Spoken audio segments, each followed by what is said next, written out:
I didn't hook very good. Come on, son. Oh, not a bad little fish right there. Oh, he came off. Oh, he came off. I knew I didn't get the hook set. He ran for the boat. That's the one thing you really got to watch for when you're doing this kind of fishing. I got to tie on a new bait. Roosevelt Lake bass. First bass of the day and I lose it. All right, let's tie on a new bait. We'll get going here. Got him.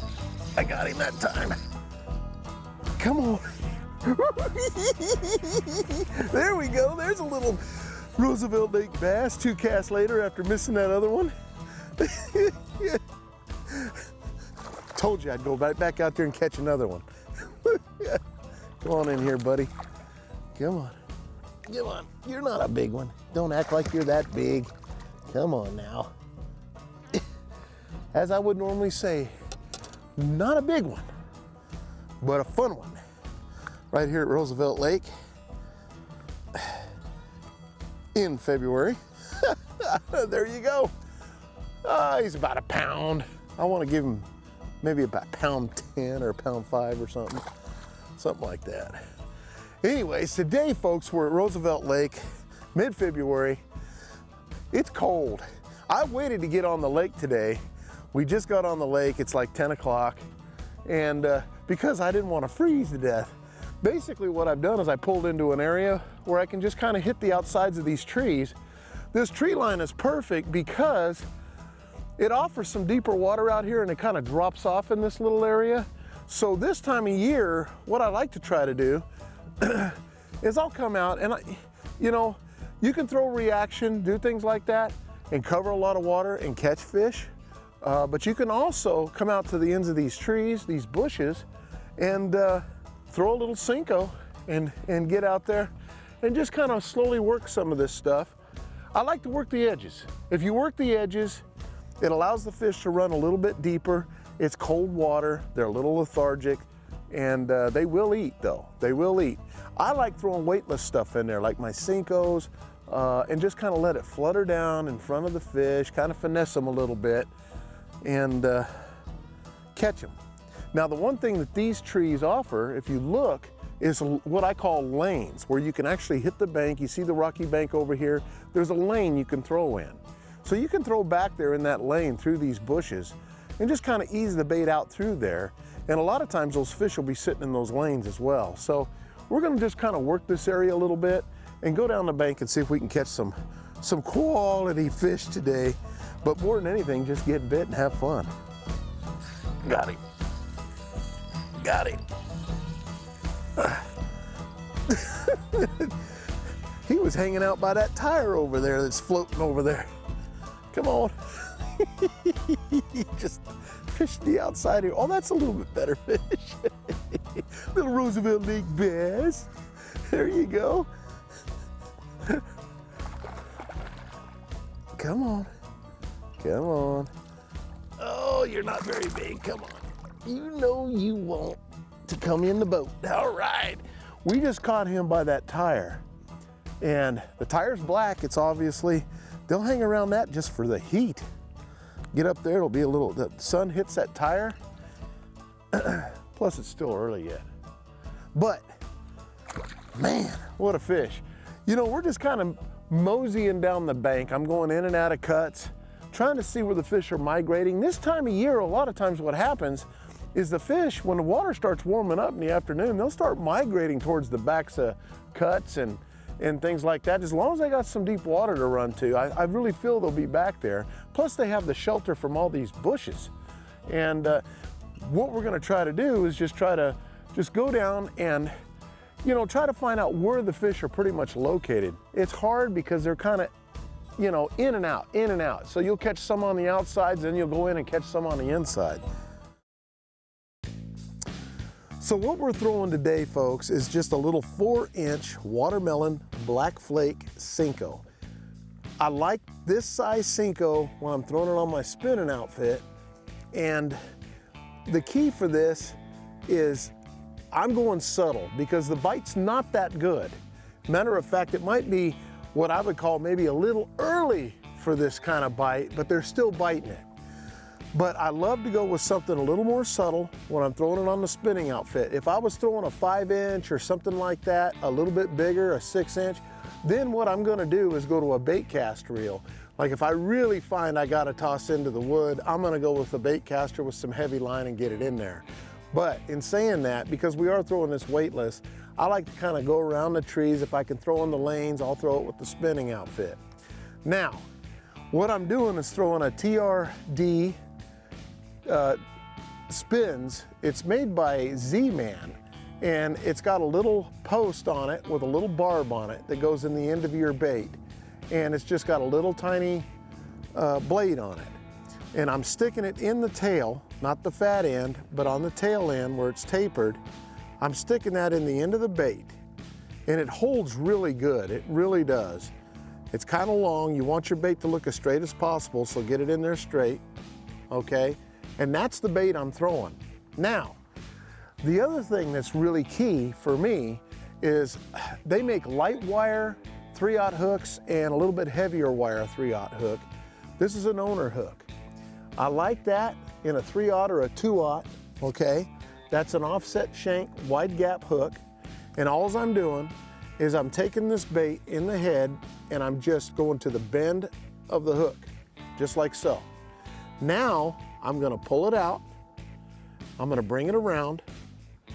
I'm gonna put it up over the bend of the hook where you can see that actually helps the bait from sliding up and down.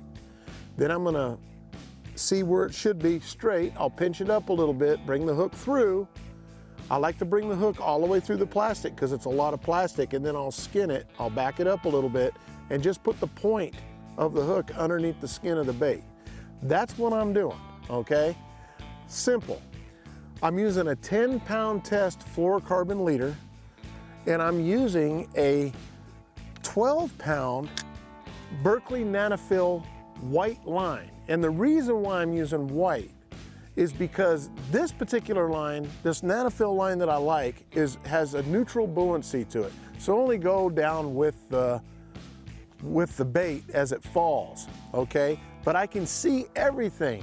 You get yourself a line you can see because you already have your leader on. And when I tie that leader on, I'm only gonna bring that leader down. I don't like to reel it in my reel. The knot that I'm using is an Alberto knot to put these two lines together. But you can see where my knot is and then see where the bait's at. So I've got what, 4 feet, 3 feet of line that I'm actually using on the fluorocarbon. And as expensive as fluorocarbon is, you're only using pieces of it, so a liter of it off of a small spool, okay? And that's pretty much the rig. Got that one. Oh yeah, oh yeah. Oh.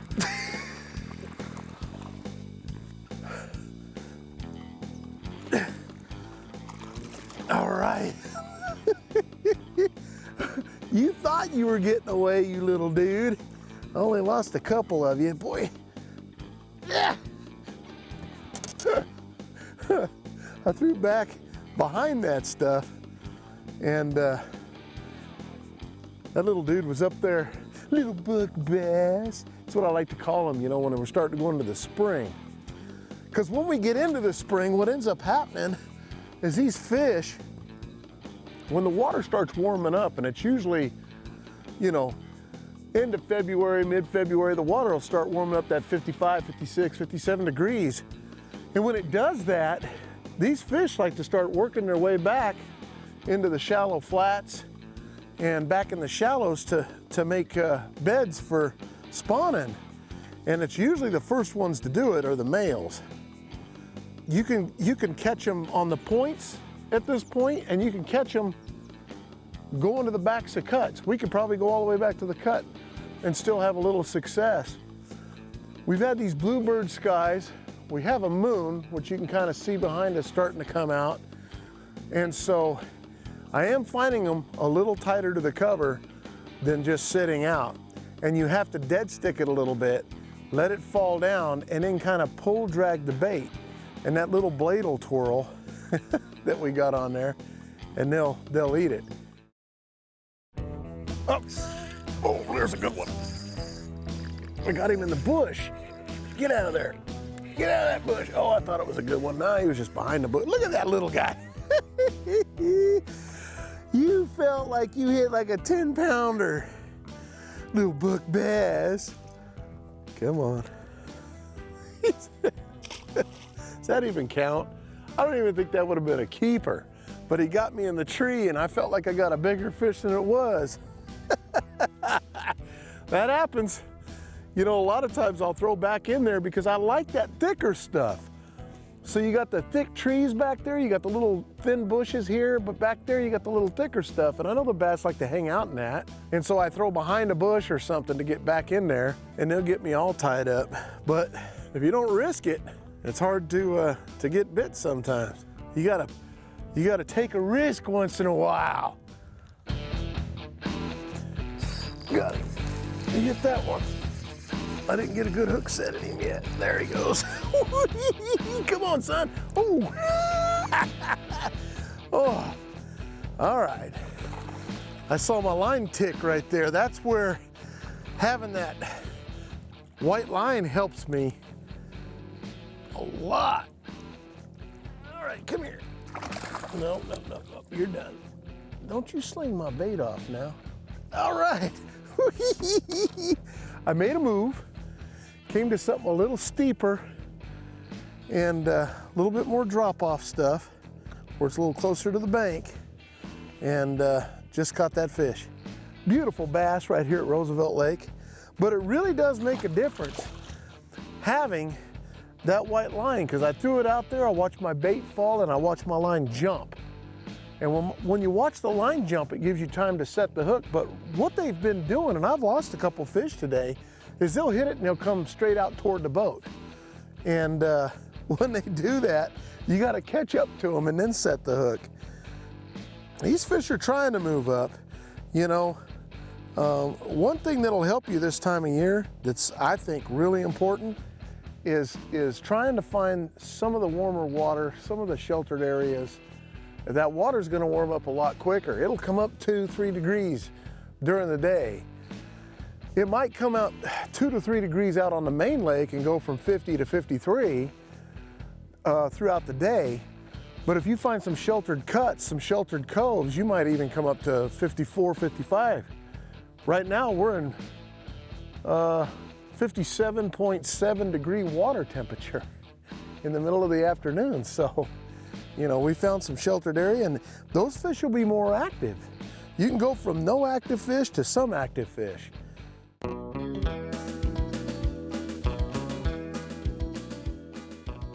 The reason why I'm using a heavier hook, and I'm using this owner, it's a little bit heavier, is it drops the bait a bit faster.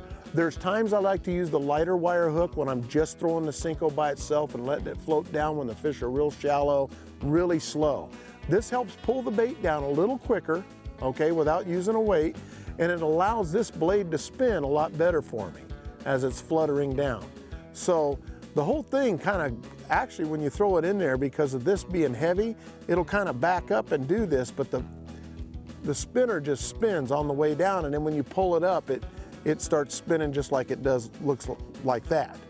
And you're gonna catch them on the drop, and you're gonna let it fall to the bottom. If you don't get bit when you let it sit on the bottom, you just kind of pull a little bit, and as you're pulling this bait real slow, that blade turns like crazy. And a lot of times if they're looking at it and they see it flutter off the bottom, they'll hit it. So you gotta be prepared for that. That's the rig. And I'm using a medium action Taipan rod, and you want something that's got a little bit of give to it. And but you know, especially when you're using any kind of braid or something like that. And it's a great setup. I really love this setup, and I've caught a lot of fish on it.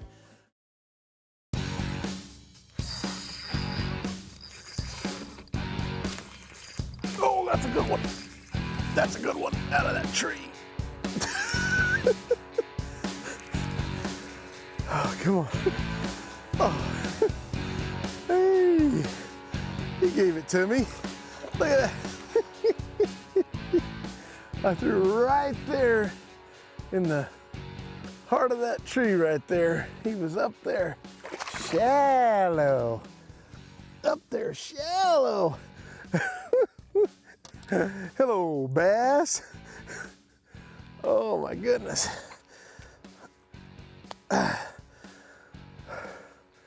Man, that fish gave it to me. He wasn't even that big.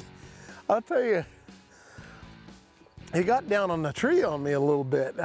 One of the most important things, if there's anything I can tell you about this kind of fishing, and you've seen it right there almost, is you have to be a line watcher. There's a reason I use the white, like I said, so we can see the fish ticket, but there's one other thing to remember, is you have to keep your eyes on the line when doing this technique in these trees. Because if you throw that bait out there and you see the line tick and you wait, he's just getting you deeper in the brush. And you're gonna have a tough time getting some big fish out of there or anything if you just let him run. You can't let him run in that stuff. You gotta just set the hook and just hope he has it. And it goes to one of my theories too, and there's people that disagree with it, but I've been a firm believer my whole life that, you know, when a fish comes up and goes to take the bait, he flares his gills, inhales the bait.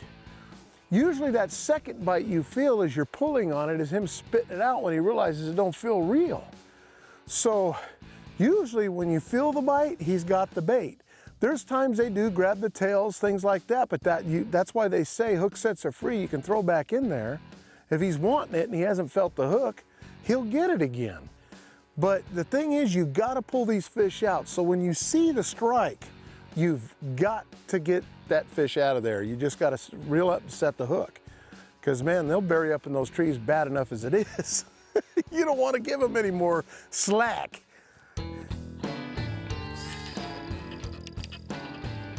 There's no way I'm getting him out of there. No way, I let him go too far. He's right in that stuff too. Trying to hold him tight. Oh, he came off. Oh.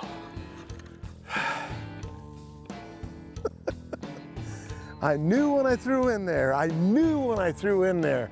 I saw the thump. I let him take me into that stuff, man. I should have set the hook sooner.